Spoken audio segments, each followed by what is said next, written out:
बेहिसाब दुआओं के साथ ज़िंदगी की एक और जुमे की सुबह मुबारक हो।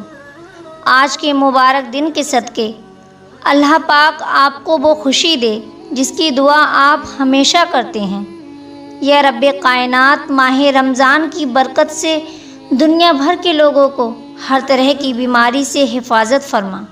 हर घर में सुकून, मोहब्बत, तंदुरुस्ती और राहत वाली ज़िंदगी अता फरमा। ऐ तमाम कायनात के बादशाह, मैं तुझसे तेरी रहमत का सवाल करती हूँ।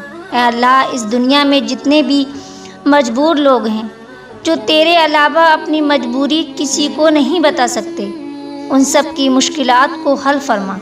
आमीन।